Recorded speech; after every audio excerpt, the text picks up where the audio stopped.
हम लोग चर्चा करें कि सर्जियो गोर के बयान से पाकिस्तान में खलबली मची है, इसके मायने क्या है।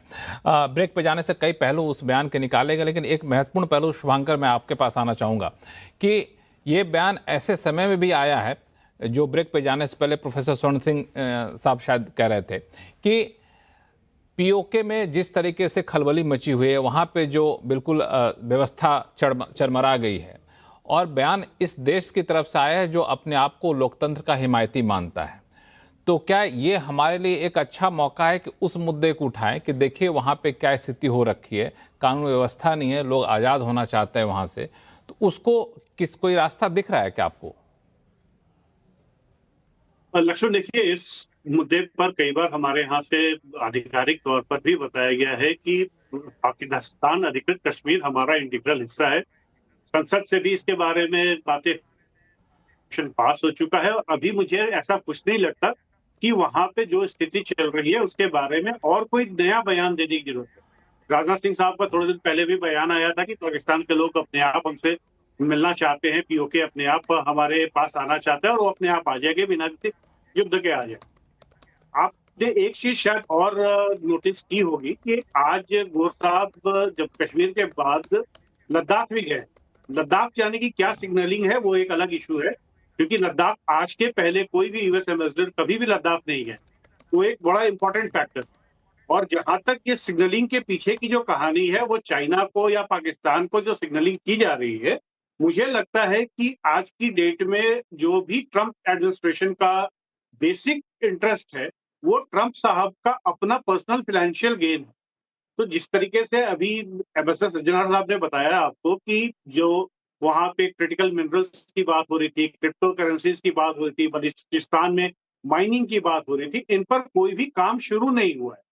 तो मुझे लगता है कि ये एक पॉसिबिलिटी हो सकती है कि ट्रंप एडमिनिस्ट्रेशन द्वारा पाकिस्तान सरकार को और खास करके आसिफ मुनीर साहब को ये चताया जा रहा है कि भाई साहब, आप अपना ये इन मुद्दों पर जिसके बारे में आपने वादा किया था, जिसके नाम पर हमने आपको आईएमएफ से लोन दिलवाया था और आपकी इतनी मदद की थी, वो काम शुरू कीजिए कि कुछ पैसे हमारे पास आए।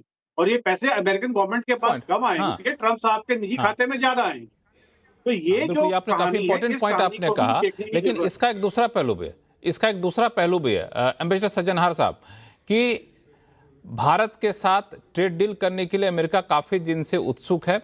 भारत ही अपना स्टैंड काफी क्लियर किए हुए कि रेड लाइन से हम आगे बढ़ेंगे नहीं। तो पाकिस्तान पर दबाव डालना, दूसरी तरफ भारत को भी थोड़ा सा लुभाना कि देखो जी हम सॉफ्ट हो रहे हैं, ट्रेड डील कर लीजिए हमारे साथ। देखिए, भारत तो हमेशा से तैयार रहा है ट्रेड डील के लिए। ये पूरे मेरे विचार से ट्रंप शासन को भी मालूम है, राष्ट्रपति ट्रंप को भी मालूम है। आपको याद होगा, पिछले साल ये कहा गया था अप्रैल के महीने में, जो यूएस टीआर के ट्रेड नेगोशिएटर्स थे, उन्होंने सारे जो पर्चे थे, सारे कागज, सारे डॉक्यूमेंट राष्ट्रपति ट्रंप को व्हाइट हाउस में भेज दिए थे उनको अपने दस्तखत के लिए। उन्होंने वो दस्तखत नहीं किए क्योंकि वो 100% कंप्लायंस चाहते हैं अपनी टर्म्स पर। उनका तो ये मानना है, माई वे और द हाईवे, आप मेरी बात मानिए तो ठीक है।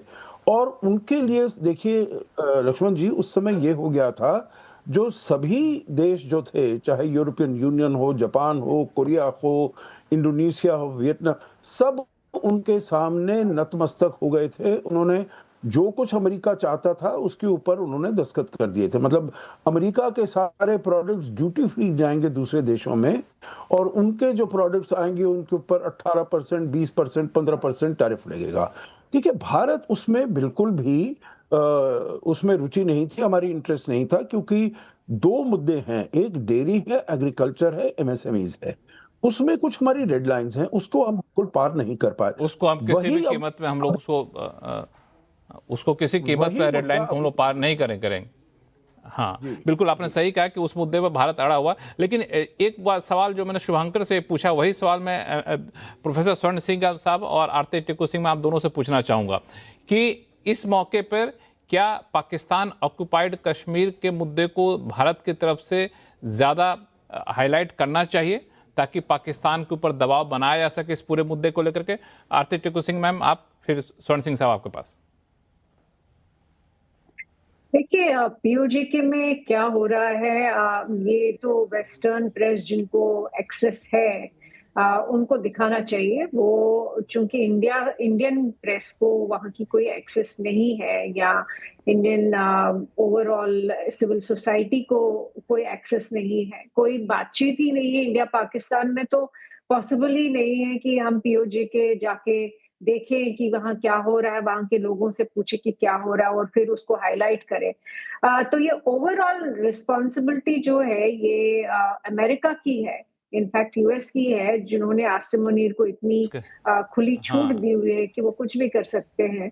तो ये उनकी रिस्पॉन्सिबिलिटी है कि पीओजेके उनकी में जो हालात है, केपीके में जो हालात है, ओवरऑल हाँ, बलूचिस्तान में जो हालात है, सिंध में जो हालात है, वो उस पे अकाउंटेबिलिटी मांगे आसिम मुनीर से। लेकिन अभी तक कोई ऐसी इंडिकेशन नहीं आई है। इंडिकेशन सर्जियो गोर हाँ, सर्जियो गोर समय कम इसलिए साउथ बीच में एशियन रोक रहा हूं आपको मैम, मैं समय कम इसलिए बीच में रोक रहा हूं। एक लास्ट कमेंट प्रोफेसर स्वर्ण सिंह साहब आपसे।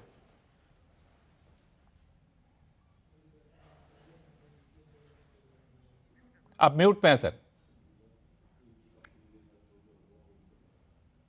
धन्यवाद। म्यूट मैं पे कह हैं। रहा हूं कि हाँ यदि हम हाँ कश्मीर को अभिन्न अंग मानते हैं अपना, तो जब भी वहां जो पाकिस्तान अधिकृत कश्मीर है वहां यदि हिंसा होती है, मानवाधिकारों का हनन होता है, तो भारत से अपेक्षा भी है, भारत की जिम्मेदारी भी है। और उसमें एक बात जानना जरूरी है कि पिछले 70 सालों से जो इस्लामाबाद बेस्ड पार्टियां हैं, चाहे वो पीएमएल नवाज हो, पीपल्स पार्टी हो, वही वहां राजनीति पर कंट्रोल करती हैं। पर पिछले कुछ वर्षों से 2023 से जो ज्वाइंट अवामी एक्शन कमेटी की आवाज उठी है वहां पाकिस्तान अधिकृत कश्मीर में, वो अपने आप ही बार बार ये कहते हैं कि हमें थोड़ी सी और ऑटोनॉमी चाहिए, थोड़ी आजादी चाहिए। तो वो जी आवाजें वहां से निकल रही हैं।